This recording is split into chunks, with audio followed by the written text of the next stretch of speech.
My son and his wife kicked me out after he became rich. What I did next shocked them. When I was young, I worked day and night to give my only son, Daniel, a future brighter than mine. I was a single mother, a widow before 30, and I had nothing but my hands and my heart to guide me. I scrubbed floors, sold fruits in the market, sewed clothes late into the night just so Daniel could attend school. And when he excelled, my heart swelled with pride. He was my reason for every drop of sweat and every ache in my bones. Years passed, and Daniel's intelligence bore fruit. He secured a job with a wealthy company, climbed the ranks quickly, and then, one day, struck gold with a business idea. Money began to flow like a river into his life, and as wealth transformed him, so too did the world around him change. Suddenly, he lived in a mansion far away from the humble home where I raised him, drove cars worth more than I could ever imagine, and married a woman named Cynthia, who carried herself like a queen and spoke with a tongue as sharp as a blade. When I first met Cynthia, I prayed she would love me like a mother, but she saw me as a burden. I was a relic of Daniel's poor past, something she wanted erased. Yet Daniel, at first, still cared. He would send me money, call me sometimes, and visit once in a while. But slowly, the visits stopped. The calls became rare. And when I knocked on his door one rainy evening, suitcase in hand after losing the small house I had lived in all my life, Cynthia's face twisted with disgust. "Daniel, we cannot keep her here," she hissed, as though I was a stray dog that had wandered into her palace. "Mother, you'll be fine," Daniel said, unable to meet my eyes. "You're strong. You always have been." And just like that, the door closed. My son, the boy I had sacrificed everything for, left me standing in the rain with nowhere to go. But life has a strange way of weaving justice into its fabric. I had no home, no bed, no roof over my head, but I had something my son had forgotten: resilience. I turned back to the market, where I once sold fruits, and met an old friend who gave me a place to stay. She was a simple woman with little, but her kindness reminded me that family is not always blood. In the weeks that followed, I worked tirelessly, sewing clothes again, repairing garments for strangers, until one day a young man named Victor noticed my craftsmanship. He was the owner of a rising fashion brand, and he offered me a chance to design for him. My hands, though aged and wrinkled, still carried the skill of survival, and soon my designs began to attract attention. Orders poured in and the brand grew. To my astonishment, Victor insisted on making me his partner. "You got the heart and the story people connect with," he said. I didn't understand at first, but when the media picked up my journey, an abandoned mother rising to success with her talent, the world took notice. And then came the day when I stood in front of cameras, giving an interview. They asked me who had inspired my strength, and I smiled. "My son," I said, "because I raised him with everything I had. And when he abandoned me, I learned that the same strength I put into him, I carried within myself all along." Little did I know, Daniel was watching. His company had begun to falter under pressure, and he was desperate for investors.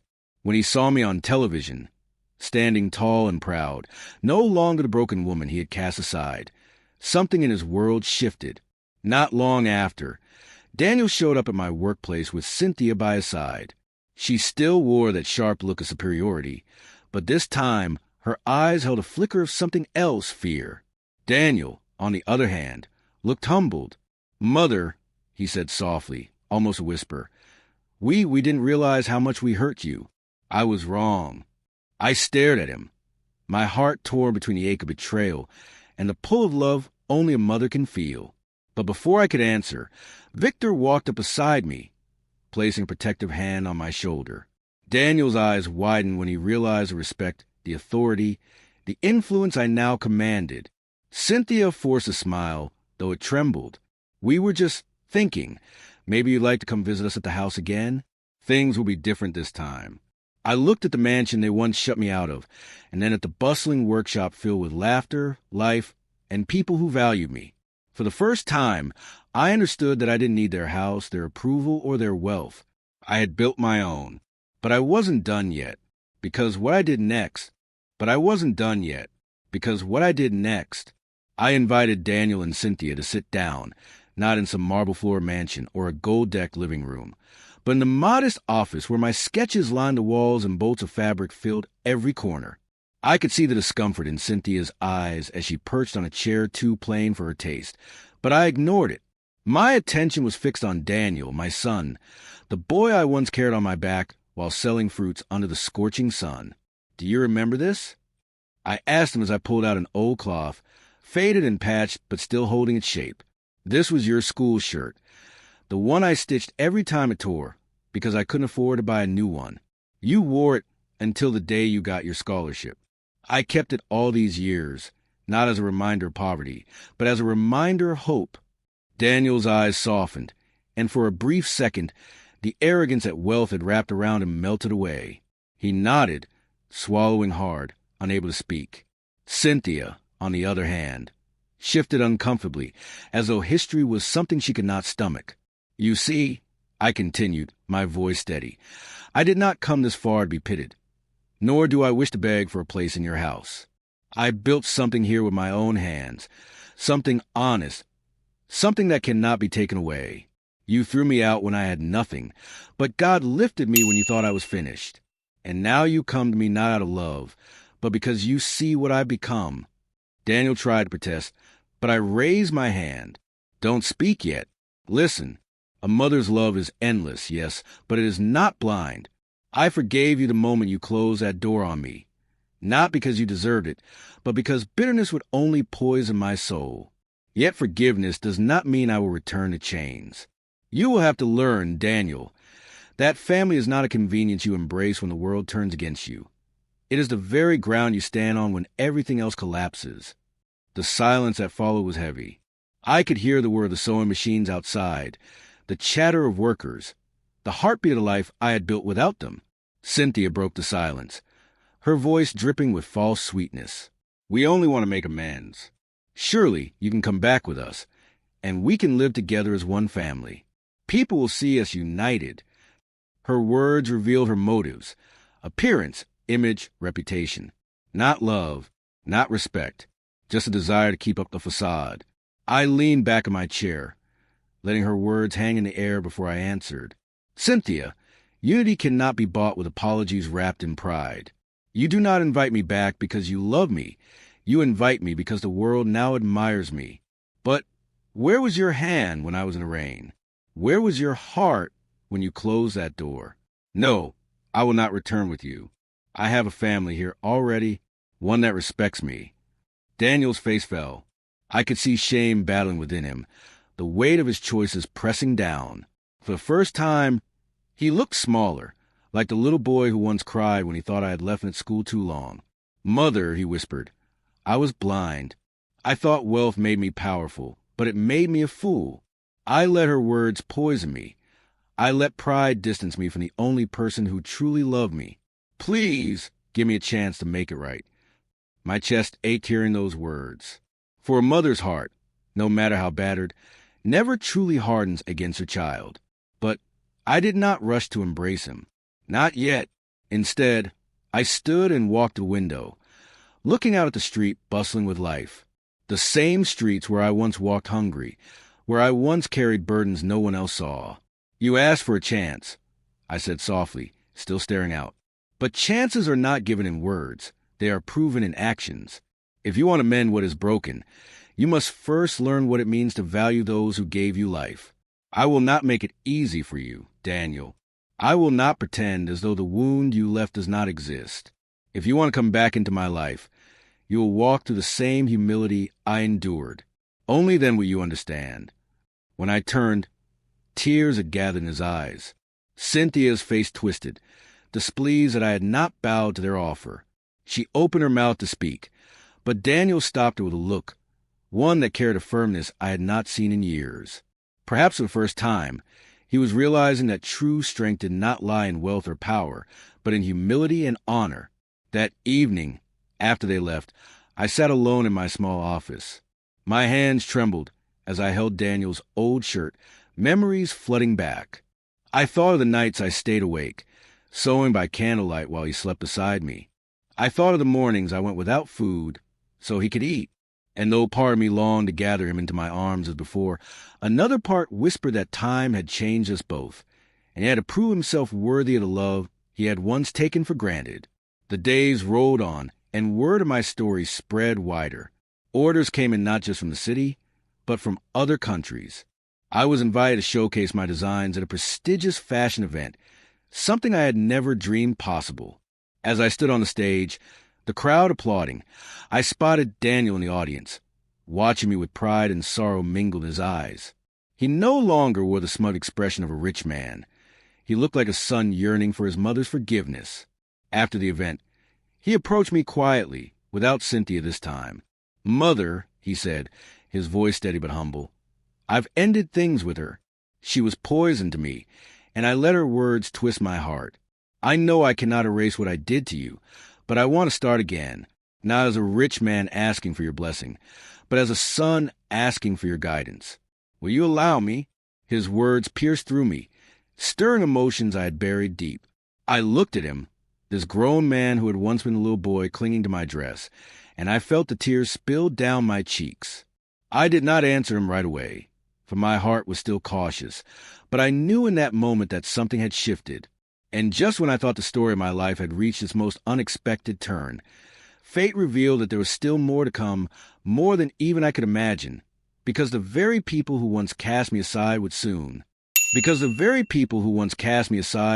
face a storm greater than any they had ever known, and somehow I would stand at the center of it. It began with whispers, rumors trickling through the business community that Daniel's company was on the brink of collapse. Mismanagement, reckless investments, and partnerships with untrustworthy allies had hollowed out what once seemed like a fortress of wealth. His downfall was not a slow drip, but a sudden flood, and in a matter of months, the empire he built came crashing down around him. One morning, as I walked into my workshop, I found Daniel waiting for me. He looked thinner, older, and the proud gleam that once lit his eyes was gone. He wore no designer suit that day, only a plain shirt, sleeves rolled up like the boy I remembered studying late into the night by candlelight. "Mother," he said quietly, "everything is gone. The house, the cars, the accounts. Cynthia left me the moment the money dried up. I am nothing now." I studied him carefully, the ache in my heart warring with the quiet vindication that life had taught him the very lesson I could not. But I did not gloat, nor did I rush to embrace him. Instead, I gestured for him to sit. "Nothing," I repeated softly. "Do you call yourself nothing because gold no longer fills your pockets, or because the world no longer bows before you? Let me tell you something, Daniel, you are not nothing.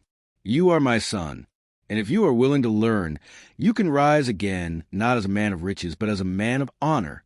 His eyes brimmed with tears, and for the first time I saw in him not the proud, careless man he had become, but the boy who once clung to my hand as we crossed busy streets, trusting me with every step. The days that followed were humbling for him. He asked to work beside me in the workshop, to learn the trade I had once used to keep us alive. My workers were surprised to see him sweeping floors, cutting fabric, and running errands, but I insisted he start at the bottom. If he was to rebuild himself, he must first understand the value of every drop of sweat. At first, his hands blistered and used the labor, and his pride flared when others corrected him. But slowly, the pride gave way to patience. He began to ask questions, to listen, to observe. He learned the art of stitching, the delicacy of weaving, the discipline of measuring twice before cutting once. And though his progress was slow, he never once gave up. There were nights when I found him sitting alone at the work table, staring at a half-finished design, frustration etched across his face. I would sit beside him, guiding his hand, reminding him that perfection was not born in a day, but forged in persistence. And in those quiet nights we spoke, not as a fallen son and a wounded mother, but as two souls trying to mend what had been broken. The city, of course, whispered about his fall. People who once praised him now mocked his downfall. The rich man turned tailor's apprentice, they sneered. But I saw the fire in him returning, a different fire than before. This was not the reckless blaze of pride, but the steady glow of humility. Months passed, and Daniel's skill grew. He designed a jacket one day, simple yet elegant, and showed it to me with hesitant eyes. I studied it carefully, tracing the seams with my fingers. It was not perfect, but it was honest. I smiled and said, "This carries your heart in it, and that is worth more than gold." He beamed like a child, and in that moment, I saw hope flicker again in him. But life was not done testing us. One evening, as we closed the workshop, a group of men approached. They were creditors, rough men with sharp voices and sharper intentions. Daniel's past debts had not vanished with his company, and they demanded repayment. My heart pounded as they threatened. But Daniel stepped forward, shielding me with his body. "You will not touch her," he said firmly, his voice steady in a way I had never heard before. "This is my burden. Whatever I owe, I will face it." It was then I realized he was no longer the man who once cast me aside. He had changed. He had finally understood what it meant to protect, to honor, to sacrifice. The men gave him time, though the threat still hung heavy over us. And in the days that followed, Daniel worked harder than ever, determined to repay every coin, not through deceit or shortcuts, but through honest labor. I watched him, my heart torn between pride and sorrow, knowing that the path ahead was not easy but necessary. And then an unexpected twist came. Victor, my business partner, who had stood by me through everything, noticed Daniel's determination. He approached him one day and said, "I've seen many men rise and fall, Daniel, but what I see in you now is rare. Humility, courage, and grit. If you truly wish to rebuild, I will give you a chance. Not because you are her son, but because you've earned it." Daniel accepted the offer with gratitude that shone in his eyes. Under Victor's guidance, he began working not as a spoiled heir, but as a true learner. He attended meetings, absorbed knowledge, and presented ideas that surprised even me. Slowly, his reputation began to shift, not as a fallen tycoon, but as a man reborn through struggle. One evening, as we shared a simple meal of rice and stew in my modest kitchen, Daniel looked at me and said, "Mother, I used to think your sacrifices were chains that held me to poverty. I was ashamed of our struggles. But now I see they were the wings that carried me to who I am today. I am sorry it took me so long to understand." Tears blurred my vision, but I reached across the table and took his hand. "What matters, my son, is that you see it now. The past cannot be erased, but the future is still ours to build." And just when I thought the circle was closing, another door opened, an opportunity greater than any we had known. An international fashion house had taken notice of our designs, and they wanted a collaboration. It was the kind of offer that could elevate everything we had worked for to heights beyond imagination. The night before the signing, Daniel came to me with something in his hand. It was a deed. Papers that revealed he had bought back the very house where I once raised him, the walls where I had sung him to sleep, the floors where he had taken his first steps, the kitchen where I had fed him from empty cupboards, but full of. "I know we can never go back to the past," he said, his voice trembling, "but I want you to have this, not as a palace to flaunt, but as a home to remember who we are. It is yours, Mother, forever." I stared at the papers, my heart swelling with emotions too heavy to name. That house had once been taken from me, leaving me in the rain. Now it was returned, not by pity, but by a son who had finally understood the meaning of home. Yet even then, I sensed that our story was not finished, because life, with all its twists and turns, had more in store for us, and the very people who once turned their backs on me. Soon found themselves facing the mirror of truth they had so long avoided. Word of my son's transformation spread faster than fire in a dry field, and the same mouths that once mocked his downfall now praised his resilience. But I did not need their applause. I had already learned that the world sways like grass in the wind, never steady, never loyal. What mattered to me was a man standing by my side, my son reborn from the ashes of pride, carrying scars not as shame, but as proof of his growth. The International Fashion House collaboration became a turning point. When I stepped on the stage of their grand showcase, the lights dazzling, cameras flashing, and an ocean of faces fixed upon me, I felt a surge of emotion so powerful it almost swept me off my feet.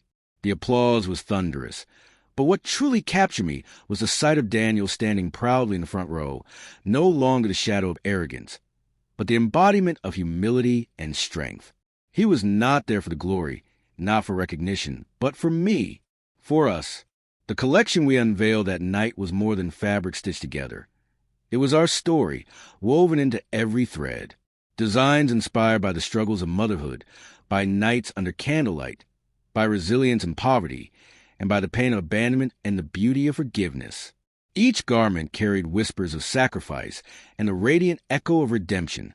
The audience did not just see clothes. They felt the journey. Some wept openly, others cheered, and when the final model walked out draped in a piece Daniel and I had designed together, silence fell across the hall, followed by applause so thunderous it shook the walls. For the first time in his life, Daniel stood beside me not as someone above me, not as someone who thought himself greater, but as an equal, as a son who finally understood the roots from which he grew. He turned to me, his eyes shimmering with tears, and whispered, "Mother, tonight I am proud not of who I am, but of who you are. Without you there is no me." Those words pierced through every scar in my heart, mending them in a way no riches ever could. At that moment, I knew that forgiveness had finally completed its work. The boy I raised, the man who had strayed, had come back, not in shame, but in strength.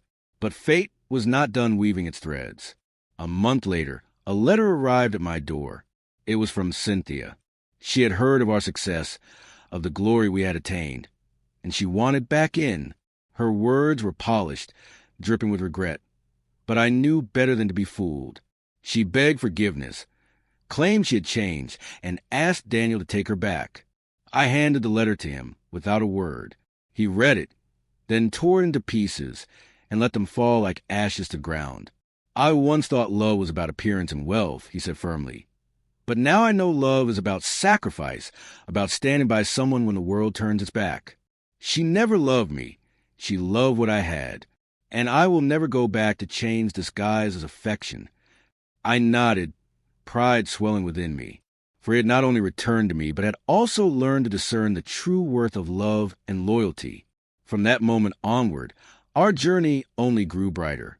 The workshop expanded into a thriving company, one built not on greed or vanity, but on resilience, humility, and compassion. We employed women who, like me once, had been abandoned by the world, mothers left behind, widows forgotten, daughters cast aside. Our designs carried not just beauty, but meaning. Every stitch a story, every fabric a testimony. And people did not just buy our clothes. They bought into the heart of our vision. Daniel became a man respected not for his wealth, but for his humility. He spoke at schools, telling children not about riches, but about perseverance and honoring those who raised them. He went to the very market where I had once sold fruits, stood before the poor women laboring there, and said, "My mother was once you. Do not despise your struggle, for it is shaping a strength greater than you can see." Tears flowed freely that day, not just from the women, but from him as well. And then came the day that sealed everything. We were invited to return to the city square where I had once stood in the rain, abandoned and homeless, the night my son closed his door on me. But this time, it was not as a broken mother, not as a castaway. It was as a guest of honor, the city celebrating our journey. The mayor spoke of resilience, of forgiveness, of family. And when he called my name, the crowd erupted in applause. Daniel stood beside me, his hand firmly holding mine, his head bowed with reverence. And when it was his turn to speak, his voice broke through the air like a solemn vow. "I once abandoned my mother in the rain, because wealth blinded me. But she forgave me, not with words, but by showing me what true strength looks like. Today, I stand here not because I am successful, but because she never gave up on me even when I gave up on her. Everything I am, everything I will ever be, is because of her." The crowd roared, but all I heard was the sound of redemption echoing through his words. I turned to him, tears streaming freely, and embraced him before the eyes of all. That embrace was not just for us. It was for every mother who had sacrificed in silence, every parent who had been cast aside, every soul who had been abandoned yet rose again. Life had come full circle, from poverty to wealth, from betrayal to forgiveness, from abandonment to reconciliation. Our story became more than ours. It became a light for others. People who once judged me for being poor now came to me for wisdom. Mothers who felt forgotten found strength in my journey, and sons who had strayed were reminded that it is never too late to return home. But perhaps the most magnificent truth of all was this. The house Daniel bought back for me, the one I once lost, did not just stand as bricks and walls. It became a sanctuary, a symbol. We turned it into a center for women like me, a place where they could learn skills, find shelter, and rebuild their lives. Where once there was silence and loneliness, now there was laughter, teaching, healing, and hope. Every evening, as I walked through those halls, I could hear the sound of sewing machines humming, the chatter of women planning their futures, the laughter of children running freely. That house, once a place of tears, had transformed into a cradle of new beginnings. And standing at the doorway, I would often whisper to myself, what was once meant for my end became the foundation of countless beginnings. Daniel often came to the center, not as a leader, but as a servant. He carried bundles of fabric, taught young men about responsibility, and reminded them that pride destroys, but humility rebuilds. He never forgot the lesson carved into his soul. The night he shut his mother out in the rain, and the grace that welcomed him back despite it all.